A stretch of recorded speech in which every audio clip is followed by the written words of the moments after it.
hier soir à 23 h. On est arrivé à 50 de Cherbourg. Et pour les copains de Roanne, je pense que c'est un super soutien de savoir que tout le monde est venu de chaque coin de France pour les soutenir. Donc ça les conforte dans d'abord dans la lutte qu'ils ont menée pour le mouvement des retraites. Et aujourd'hui, ça nous conforte aussi d'être ici. Ça veut dire qu'on n'est pas tout seul dans notre coin aussi.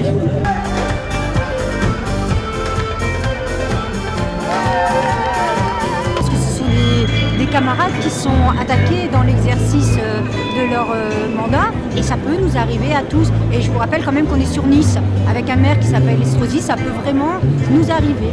Pour la petite histoire, on est déjà délogé de notre poste du travail, de notre poste historique. Je veux dire, les attaques sur la CGT, sur le territoire de Nice, on connaît, donc on est très solidaires et même s'il faut aller à l'autre bout de la France, on y va.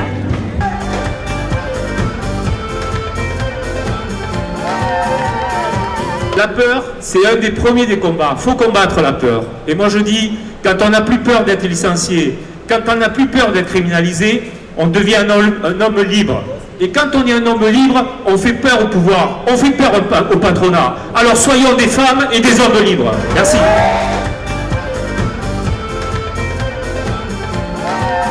Dans ce monde où tous veulent notre peau, beaucoup veulent d'une autre démocratie antisociale, dans le Puy-de-Dôme, nous venons de remporter cette sacrée victoire. Puy-de-Dôme est heureux de pouvoir annoncer un jugement en cour de cassation favorable à un militant de la CGT chez Valeo. Ce camarade a été mis à pied, Fabrice, en 2009 pour avoir dévoilé des informations soi-disant confidentielles qui disaient que PSA faisait baisser les prix chez les équipementiers. On a gagné au Prud'homme une première fois, la CGT, Fabrice avait gagné et aujourd'hui, après appel de la boîte de Valeo, de ce grand groupe capitaliste, aujourd'hui la Cour de cassation, Arion, vient de donner raison une nouvelle fois à Fabrice.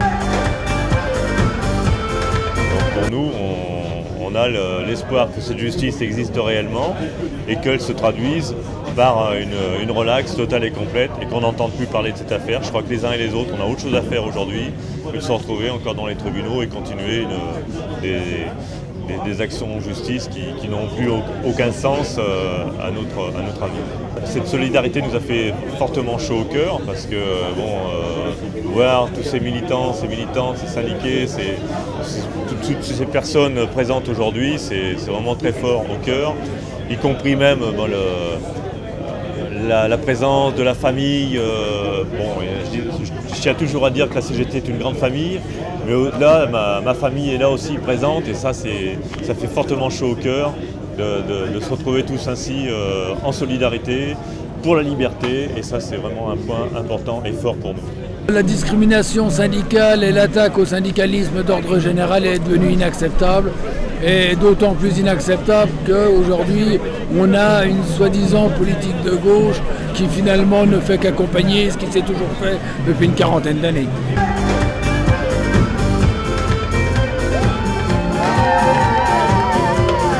Nous proposons d'abord une loi portant des droits nouveaux protégeant les militants syndicaux et progressistes qui agissent dans le cadre de leur mandat dans des actions collectives. Deuxièmement, nous proposons aussi de retirer de la liste des délits susceptibles d'être inscrits au fichier des empreintes génétiques toutes les condamnations touchant les militants syndicaux et progressistes qui, dans le cadre de leur mandat, agissent dans une action collective. Il aurait été justice que de procéder à une loi d'amnistie, conforme d'ailleurs à la Constitution, qui aurait permis de faire en sorte que ceux qui se sont battus dans un cadre collectif pour que l'avenir des salariés soit meilleur puissent ne pas être traînés comme des bandits, comme des voyous devant les tribunaux.